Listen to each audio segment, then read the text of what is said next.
বাইডেনের শাসনামলে white house ইউক্রেনকে বিলিয়ন ডলারের অস্ত্র সহায়তা দিলেও ইউক্রেন রাশিয়া যুদ্ধ বন্ধের কোনো উদ্যোগ নিতে দেখা যায়নি। তবে এবার রিপাবলিকান প্রেসিডেন্ট পদপ্রার্থী ডোনাল্ড ট্রাম্প জানিয়েছেন ক্ষমতায় গেলেই তিনি এমন যুদ্ধ বন্ধের উদ্যোগ নেবেন। সেই পরিকল্পনাও তিনি সেরে ফেলেছেন, যদিও কিভাবে তা বাস্তবায়ন করবেন তা এখনও জানাননি সাবেক এই মার্কিন প্রেসিডেন্ট।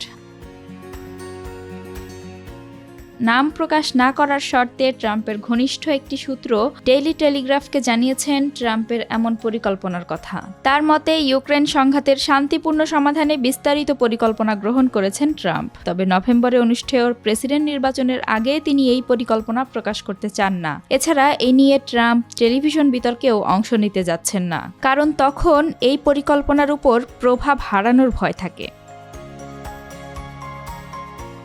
মার্কিন ভোটারদের মন জয়ে ট্রাম্প বরং একটি সাধারণ বার্তা দিতে চান, আর সেটা হলো এই যুদ্ধের ইতি টানবেন তিনি। এর আগে এপ্রিলের শেষ দিকে এক সাক্ষাৎকারে ট্রাম্প বলেছিলেন, যদি ইউরোপ আর ব্যয় না বাড়ায় তাহলে তিনি ইউক্রেনকে আর কোনো সহায়তা দেবেন না।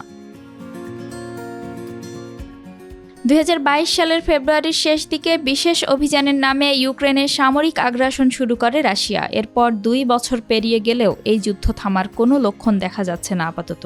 এই যুদ্ধে যুক্তরাষ্ট্র ও তার মিত্রদের সহায়তায় এখনও টিকে আছে ইউক্রেন, যদিও দেশটির 1/5 এরই মধ্যে দখলে নিয়েছে রাশিয়া। ক্রেমলিনের পক্ষ থেকে আনুষ্ঠানিক কোনো তথ্য না এলেও বিবিসির গত এপ্রিলের প্রতিবেদন বলছে যুদ্ধে 50,000-এরও বেশি রুশ সেনা নিহত হয়েছেন। তখন ইউক্রেনের প্রেসিডেন্ট ভ্লাদিমির জেলেনস্কি বলেছিলেন এই যুদ্ধে 31,000 ইউক্রেনীয় সেনা নিহত হয়েছেন।